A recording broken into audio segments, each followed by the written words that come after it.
Hello Ride On people, I'm pretty cheesed off with BMW. I paid 25 grand for this POS. In the last 7,000 miles quite a few things have gone wrong with it. Stick around and I'll tell you what they were.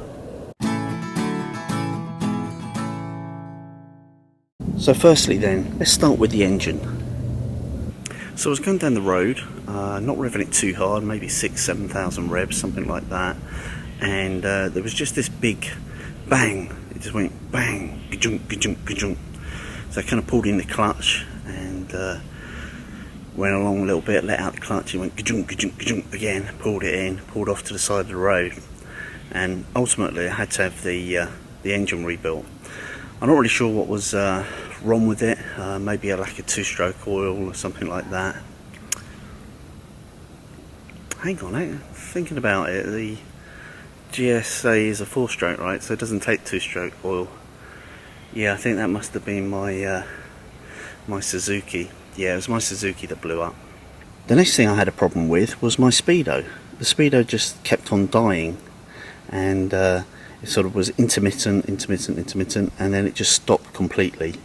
And ultimately the problem was the odometer cable. That doesn't seem right, does it? It's TFT. TFT, it's all electronic, isn't it? No, none of that old-fashioned cable thing. Oh yeah, that was my Yamaha. Yeah, and the back wheel and tyre. Now I had a real problem with this with the tyres. Essentially, I kept getting punctures on the rear, and one of the punctures was so bad that the tyre actually spun off the rear rim itself, and the inner tube came out and wrapped itself around the swing arm and kind of locked up the rear end. I was very lucky to avoid a major accident, to be honest with you. They're tubeless radial tyres, aren't they? There's no inner tubes. Yeah, that was my Honda, now I remember. So I had a problem with the throttle and the kind of engine electronics. What would happen was I'd be on the overrun, I'd throttle off, and I'd maybe go to change down the gear and, you know, go around a corner, and particularly from kind of third to second, the engine would just cut out dead. I mean, absolutely dead. So I had to kind of feather the clutch and, you know, pull it in and hit the starter button and make sure I'm in the right gear for the speed I was then doing while steering in the right direction, and then I could carry on without stopping or crashing. I think if I was a more inexperienced rider, that could have been quite potentially dangerous, but it's a very annoying fault on the Beamer. The Beamer? No, that wasn't a Beamer. That was, yeah, that was the Ducati Diavel. Yeah, that was the Diavel that caused that problem. Modern electronics, they're a real pain, aren't they? Always letting you down. So I had this problem with the battery, and it's being a brand new bike, it really cheesed me off. So they delivered the bike brand new. Battery was flat as a pancake. I mean, it's not what you expect straight off the dealership floor. And I charged up the battery, looked at the checked all the lights out and stuff. And the turn signals didn't work either. I mean, this is a brand new bike, 0 miles literally, and so I took it for a ride for 30 miles or so to top up the battery, but next day it was still dead, and essentially the dealer had to replace the bulb and they had to replace the battery. Not the best start to an ownership experience on any Harley. Yeah, that was the Harley. Yeah, sorry about that. Not the BMW, the Harley. So look at all of that. There's quite a lot of stuff bolted on there, and quite hard to get the engine out. And that was a major problem when it blew up.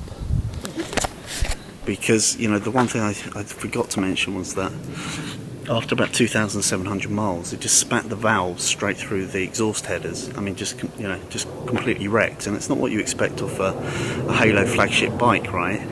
But ultimately, that's what my dealer said when they rebuilt my Monster 1200R. Yeah, it was definitely a problem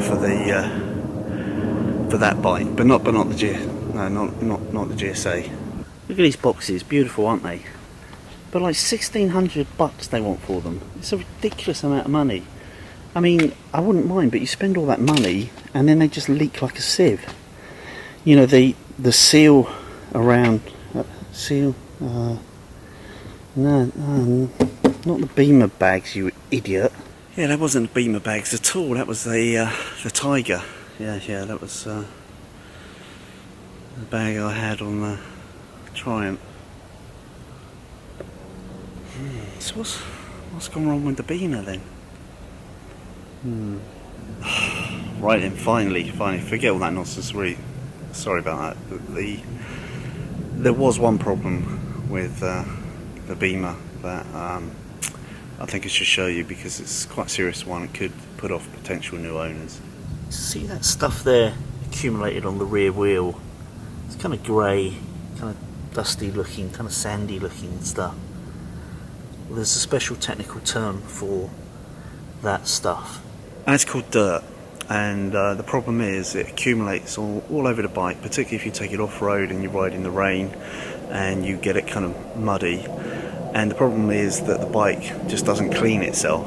I don't know why it doesn't do that. It seems such an obvious oversight for any BMW engineer to miss, but that thing just doesn't clean itself, just doesn't wash itself, and it's a pretty big lump to wash, and that's a pain. That means maybe, I don't know, every other Sunday or something I have to get pressure washer out, buckets of water, some of the soapy stuff, you know, some engine degrease and all that kind of stuff, and just wash it down.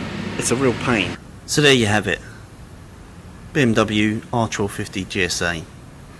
Told you it was a crock of shit. Well, I hope you enjoyed this video. I really appreciate all your feedback and support for the Ride On channel. I hope you're already a Ride On subscriber, but if not, please subscribe straight away. And last but not least, ride often, ride carefully, ride on.